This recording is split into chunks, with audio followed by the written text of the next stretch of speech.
It's odd. I'm full-fledged. Oh, y'all know this gonna be nice. Good evening, everyone. Welcome back once again to Vicious I'm not a legend or a veteran. I get that, but we got music up against yours. If that, you got your squad involvement. If that, I got involuntary bodily. California, California. Before we do, got to address big news that did occur as of the last week from this time. Well, WWE wound up doing a big talent cut. I was not expecting them to happen this soon, honestly. But unfortunately, this kind of stuff happens, especially when a company merger occurs. And there was about 12 or 20 names, I believe there was. I don't remember them all. The ones that stuck out: Rick Boogs, Mustafa Ali, which was a big shocker, Aaliyah, and quite possibly the biggest shocker of them all, Dolph Ziggler. And Ziggler, I gotta say, man, honest to God, Dolph Ziggler, I thought he was going to be one of those legacy talents where, you know, he could have a match once every 3 years and still make bank. You know, and people could say whatever they want about him. Lord knows I've said good and bad on him on here. But dude's a smart man. You don't major in political science without knowing a thing or two about a thing or two. He's got the most wins at Kent State University for freestyle amateur wrestling. The guy's still in fucking tremendous shape, and you know, I want to say I hope he was good with his money, but given when everything was in lockdown and everything went to shit because of COVID, he went out of his way to buy a lot of independent guys, independent talent merch off Pro Wrestling Tees. And Alexander Hammerstone even put a story out there saying when that was going on, he wound up mentioning on how he got robbed, and Ziggler talked to him and then wired him a very, very healthy amount via PayPal. So I'm pretty sure it's safe to say the dude's pretty secure, but honestly, and this personal opinion, I think it would be well, not that I think it would be best, but wrong choice of words. Let me rephrase this the right way. I personally would like to see him go to AEW strictly for the fact of getting to work with his brother, Ryan. And that's it, plain and simple. If not there, then I could see him being at the top of the top in Impact. And but it sucks when you get let go, fired, released, however you want to phrase it. Point being, you're out of the job. You're out of your job. You're out of your current form of employment. Don't think of it as a setback. Think of it as just a hurdle to jump over. Because, listen, if your goal is to be in WWE, okay, great. And if you get let go, then you know what you do. You just take it with stride. You want to have a chip on your shoulder saying, you know what, you wanted to let me go, motherfuckers? Okay, fine. I'm going to show you what you let go. And go show them how much you're worth. You want to look at two great examples on that? Look at Cody Rhodes and Drew McIntyre. Both guys were, one quit, one got let go. Both said, I'm going to go out there and do my own thing. And made their own personal stock rise to the point where they, as Cody's own words were, went from undesirable to ungoddamn deniable. And there is not a doubt in my mind any of those people that got let go could do that if they wanted to. So, honestly, like I said, I'm hoping for the best. I'm very much so an optimist in that sense. I always hope for the best. So, now that we've gone over all that, let's switch gears and talk about last week via the SmackDown Rewind and the big highlights from last week's SmackDown.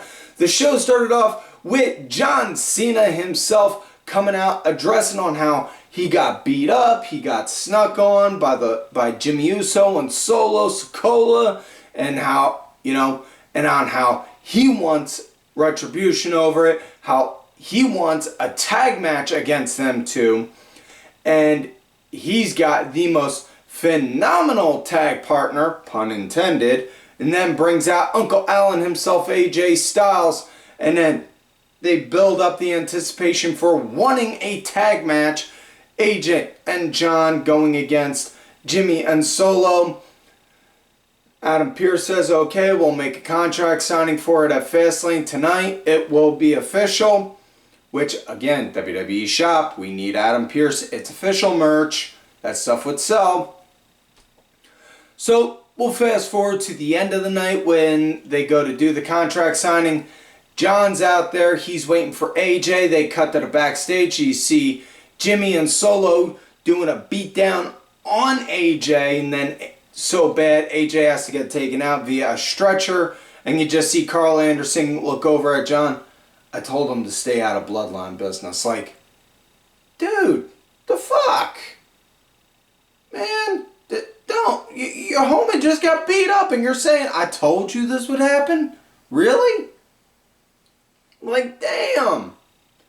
So, either way,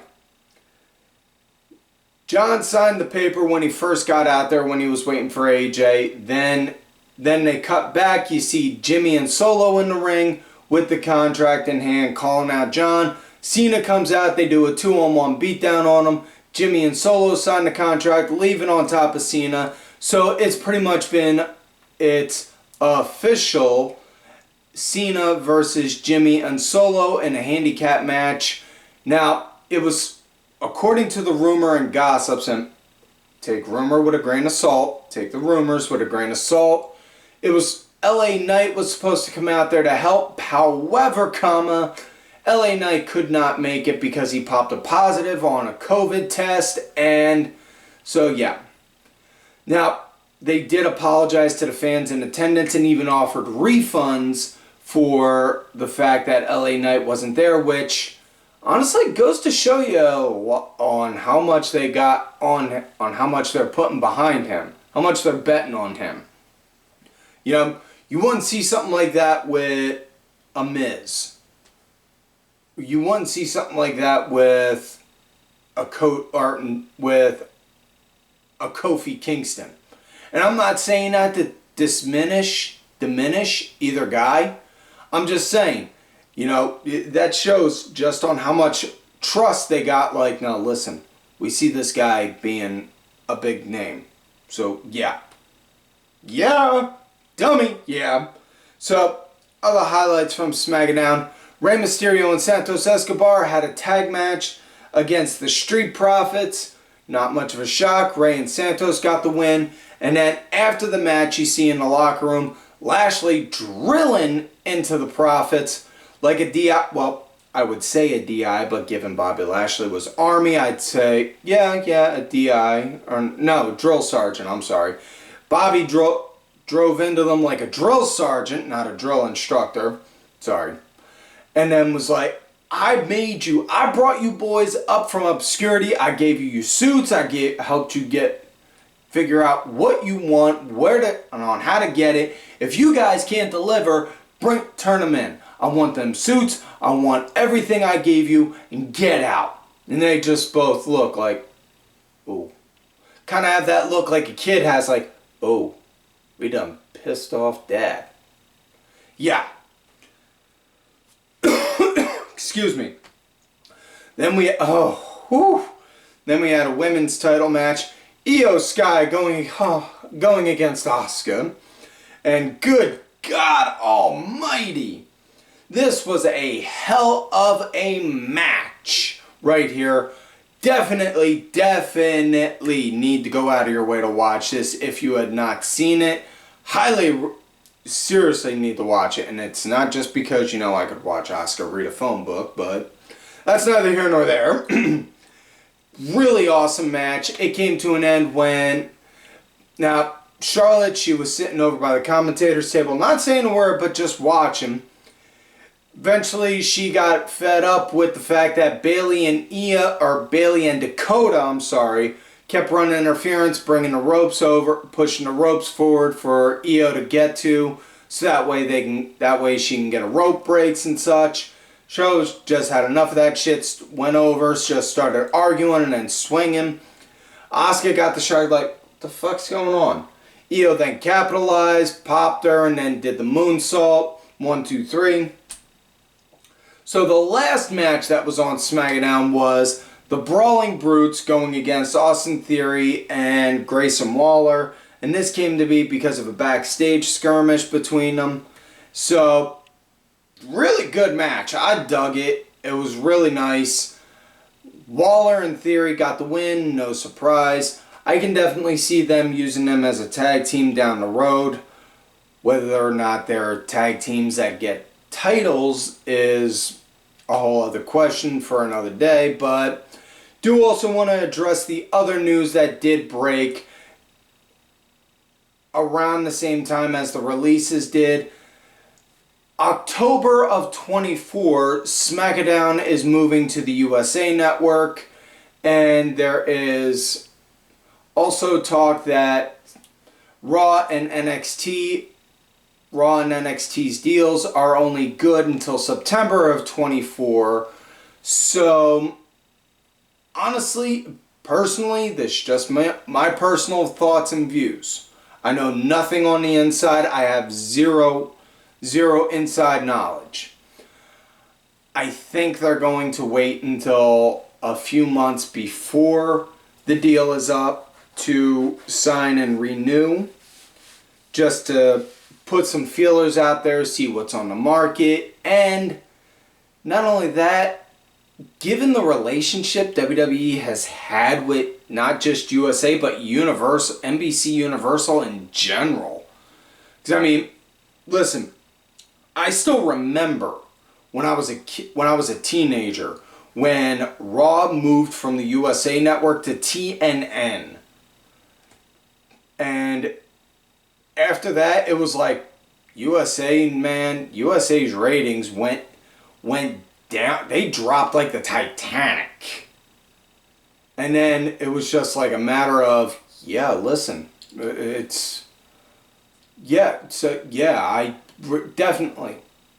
definitely see them signing a new deal. But I think they're going to hold out. I think they're going to hold out until the 0 hour, so to say, to try and get the best bang for their buck, which, it's business. I can't blame them. So, now that we're done doing all that, let's get into this week's show. Raw, Ontario, California. It starts off with Cody Rhodes himself coming down. Finally, for the third week in a row, finally getting a chance to address why he had Jay traded to Raw. Not because, well, everyone deserves a chance, or he saw something in him. No. He said because that would mean somebody from Raw would have to go to SmackDown. And we're not over yet. We're not even done in the third inning. So, possible hinting of maybe Cody trading to SmackDown. And if Cody does, honestly, this year, WrestleMania 40, the 40th anniversary of WrestleMania, I can see it happening in Philadelphia, my beloved hometown of Philadelphia. Cody finally being the one to beat Roman, taking the title off of him, and finishing the story. And it's become possibly one of the longest running memes or / jokes I've seen on the Twitter for the longest time now, of Cody seeing everyone else finishing their story except him. But then Cody does that. Then comes Judgment Day, talking about on how they're getting fed up with Cody. It's all about him, blah, blah, blah, blah, blah. And then they get ready to go and come down to go and threaten to do a beatdown on him. There's 3-on-1. And Cody, he's just like, all right, come on. And he's just sitting there ready to go. Like, okay, listen, y'all may beat the shit out of me, but I'm taking one of you with me. He has that kind of look on him. Then next thing you know, out of nowhere, boom, Jey Uso shows up. And they just kind of looked like, huh? Well, it's still 3-on-2. We could do it. And then out come KO and Sami Zayn through the crowd, and they're like, nah, we're good. And then as they're walking away, the human fucking Funko Pop himself, JD McDonough, because the man's got a head the size of a Funko Pop, comes out, chairs, they go to try and swing him. It ends to no avail, and yeah, JD gets the crap kicked out of him. And Priest is the whole time watching, not JD. Priest gets the crap kicked out of him. Chair cracked on him a couple times. They show in the back, he starts yelling at JD, "You're not in the Judgment Day. You never will be. Now get out." Well, get out! And it's like, okay. Now you really pissed him off. You need to go. And Finn's just looking like, yo, listen, dude, I can't fucking back you up on this one. You're on your own. He had that kind of look on him like, damn. Yeah, you SOL, dude. So, now with that said, now let's get into the first match of the night. Otis going against Bronson Reed. And in the immortal words of Big E, this is two big meaty men having a meat slapping meat. This big meaty men slapping meat. That's all this was. And yeah. And I heard a few people in the crowd chanting, slap that meat, which I thought that tickled me pink. Like, I couldn't help but laugh. Like, man, only in wrestling could you get a slap that meat chant going. Now, there was good back and forth, but man, if this kind of match is not your cup of tea, you're going to be disappointed because it was kind of clunky, but you got two big 300+ pound guys. What do you expect? You're not going to see like acrobatics or ground or great technical prowess. No, you're going to see two big dudes trying to rip each other's heads off. Trying to knock each other's heads off. That's it. Plain and simple. Now, match came to an end when Otis, he did the caterpillar and then went to go up for the Vader bomb. Missed. Reed rolled out the way, then did a senton, drug him over, and then did the tsunami. 1, 2, 3. Next up, we got Tommaso Ciampa going against Ludwig Keiser. And this complete polar fucking opposite of Otis Reed. Really good solid action. Keiser leading into the break. Ciampa wound up leading into the post. Match came to an end when Ciampa pulled the knee pad down, getting ready to go and do the running knee strike. Giovanni got on the apron. Ciampa, boom, popped him, and I just broke my own cardinal rule. Don't slap the knee, kid. Don't slap the leg. Ciampa, boom, popped the knee, did the running knee on Vinci, who was on the apron, fell over and landed into the ring. Keiser then took Ciampa down, had a pin, but ref was distracted with Vinci, so Keiser then went over, kicked Vinci out of the way, and then as he turned around then, went over, Ciampa on his feet, wham! Did a jumping flash knee on him, got the 1, 2, 3. So then you see Ciampa yelling into the camera, Gunther, I took your boys out, I'm coming for you, I want that Intercontinental title, you're looking at the next Intercontinental Champion right here. And then we see later on in the show, Gunther chastising both of them, telling Keiser, From now on, Gio is now under your responsibility. If you screw up, you answer to me. If he screws up, you answer to me. Sorry. So, either way. So next up we got Tegan Nox. Tegan going against Natayla, and this came to be because they showed Becky backstage talking to Tegan saying, you know, I saw you last week when I did the open challenge. You were right at the entry. Surprised you didn't come out. It's like, Mom, you know, Natty was there too. I was just trying to be a little respectful. It's like, no, listen. Don't worry about that. I want up-and-comers. I want people who aren't getting their shots. If I didn't get a chance to, if I didn't step up, I'd still be in the undercard. I want people like you to get a chance to get up. So show me just on how hungry you are. Go out there and show me what you got. And then Tegan goes and starts talking to Pierce, saying she'd like a match against whoever the NXT champ is after Becky and Tiffany Stratton's match coming up at No Mercy. And then Natalya comes in insisting she get a rematch, and then Tegan saying, you lost. Let someone else get a shot. And then Natalya trying to do the seniority card, and like, whoa. How about this? Let you two square off. Let's go. So now we come to this. And this was pretty much just the Tegan Nox show right here.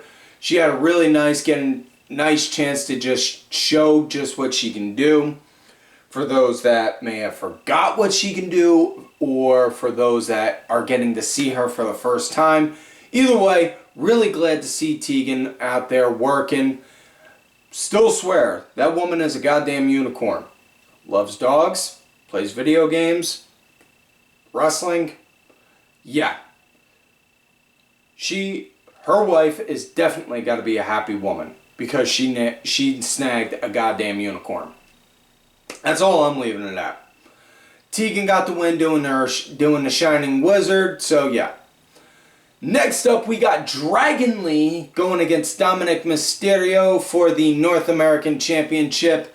And again, just like it was Tegan, this was Dragon Lee's time to shine and show what he could do. And Lee, he was leading early on with Dom leading into the break. Dragon Lee wound up leading into the post, but man, oh man, this was just so good to see. Really nice pace action. This really felt like a NXT match more than anything. And I'm not saying that just because, oh, well, you got an NXT guy and an NXT champ on a Raw show. No, it's like, no, this felt like that kind of a pace, that kind of a fast pace, kind of flow. It was a good match. I dug it, and it was a great opportunity for Dragon Lee to show what he can do for the Monday night crowd who, well, let's all face facts. Not everyone that watches Raw is going to watch NXT. Just like not everyone that watches NXT is not going to watch SmackDown. And much like not everyone that watches SmackDown is going to watch Raw, and so on and so forth. So yeah, match came to an end when Dominik was in the corner. Lee went to go do a running charge. Dom tossed him up, and then Lee split the difference on the ropes. Dominik tossed him down, climbed up, did the frog splash, 1, 2, 3, so you're a winner, and still NXT North American Champion Dominik Mysterio, and still the first Guerrero in WWE to win NXT Gold. Next up, we had Nia Jax going against Zoey Stark, and this came to be because Cole went to interview Nia in the ring. Nia came out to new music and then was talking about on how she just pretty much took out everyone. She squashed everyone. Shayna Baszler, she's out. Rhea Ripley, squash. Raquel Gonzalez, squash. Zoey Stark, squash. Chelsea Green, squash. Piper Niven, squash. I am taking out anyone I want, and I dare somebody to say otherwise to me. Then out comes Zoey. Zoey then pretty much just gets on her face. You took me out last week when I wasn't expecting it. Try it now when I'm at your face. Come on. So then it leads to the match. Excuse me. And, well, squash was the word of the day for this match because while Zoey put up a fight and even got Nia up on her shoulders for a minute and then fell over.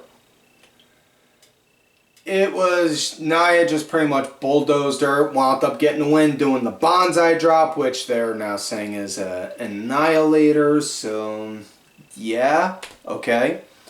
So now we got Drew McIntyre going against Kofi Kingston, and this came to be because Drew was being interviewed in a Miz TV segment, and this looks like we're planting seeds for a possible Drew McIntyre heel turn because Drew was talking about on how he's got no love lost for Jey Uso.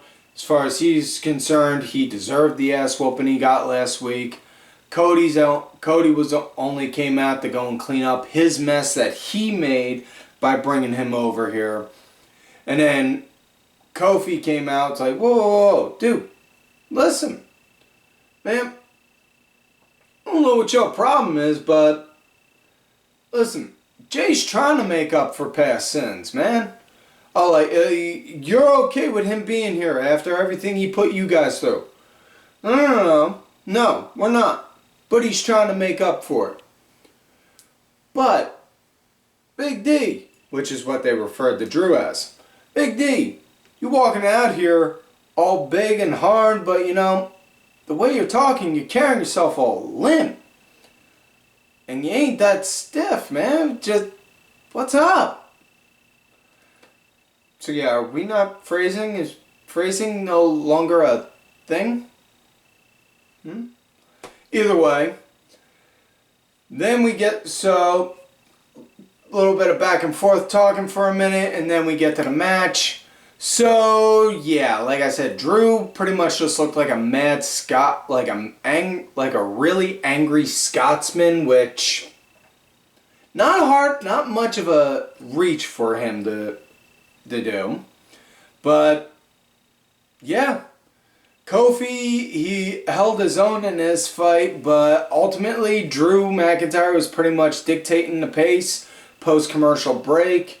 And Drew got the win because Ivar came out of nowhere, beat the crap out of Woods, who was ringside, which distracted Kofi. And then Drew, boom, popped a Claymore on him, 1, 2, 3. Post-match, Ivar beats up Kofi and then hits a moonsault. Gives Kofi a beatdown, then pops him with a moonsault. Just, ooh, damn. Anytime to see a guy that big like Ivar going and doing a moonsault that nice, just, that's scary athletics. So now we come to main event of the night. Damian Priest and Finn Balor going against Kevin Owens and Sami Zayn in a payback rematch for the Undisputed Tag Team Championships. And really quick, fast fist fight right at the start, with KO being the punching bag at the start, Sami getting a hot tag, cleaning up house into the commercial break, and then KO gets tagged in and cleans up house for a bit later on in the match. Decent pace, good, really good match. I dug it. And probably the one little minute thing, if you were watching on TV and you picked it up, I don't remember if it was Cole or Barrett that mentioned it, but one of them brought up on how the one aspect that Balor and Priest have that make them a good tag team is the fact that one is willing to take a punch for the other if it helps them get an advantage. Which I just thought, that is really good. That's good detail to add, to help educate the fan on watching at home. Like, okay, why is this guy, instead of just being like, oh, here, let me take that shot for you. No, like, no, here, I'm taking this shot, and they're explaining why. So, yeah, I thought that was great. But decent match. It came to an end when Sami was in, hit the haluva kick onto Damian Priest, and then out of nowhere, again, the human fucking Funko Pop showed up out of nowhere. JD McDonough grabbed one of the tag titles, clocked Sami with it, and then Priest, who's barely got enough wherewithal, just rolls his arm over. 1, 2, 3. You're winners. And then it turns into big rigmarole brouhaha where they start beating up, where all of Judgment Day and JD beats up KO and Sami. Then Jey Uso and Cody Rhodes come out. Big brouhaha to where all the faces are standing tall and the villains leave. Oh, the heroes win. The heroes stand triumphant and tall at the end of the day, though. So, yeah. So that is it for this week's show, folks. So please don't forget to like the video, subscribe to the channel, go back with some of the episodes, watch some of the other episodes when you can. Look for me on the Twitter at Tim Vicious. Also, folks, I'm on that thread, John Tim Vicious there, trying to figure out some extra medias to put out there. If y'all want to know, hit me up here, Twitter, whatever. I'll talk to you. Leave any interesting complaints, questions, thoughts, grunts, groans down below. I'm always open to all forms of criticism, as long as it's constructive. If you're just saying, oh yeah, your shit sucks, then we'll also do it. Thank you to my executive producer, Ali Ray Ben, who did provide the music for this week's show. Make sure y'all check it out on iTunes, Spotify, YouTube, SoundCloud, all that good shiznit. Details are down below. Also, thank you to contributor of the show, LFC Lingerie Fighting Championship. A little bit of wrestling, a little bit of MMA, and a whole lot of attractive women. We're in a little bit of nothing. LFC is also on Tubi now, folks, so it costs $0 to support them. Just as much as it costs, just as much to support them as it does me. But if you do want to throw a few dollars my way, make sure y'all check out whatevernew.net for some of this Shreds apparel. Help support the show, folks. I got a very active 14-year-old who is with Christmas just a few months away, so I could really help go. Buy a few shirts, hoodies, winter's coming up. Helps go a long way. Gifts for people that you love, people that you hate, or if you just need to get a shirt to get the goodwill. Also, don't forget to follow these cool ass cats already on the Twitter. Kenny Killer DSB_RB. Diabolical RA Sergeant Curry Prince and Dusty in your face. And folks, like I always tell you, you love me great, you hate me. To get behind these ups, I see it shows. The powers that be vouch for you.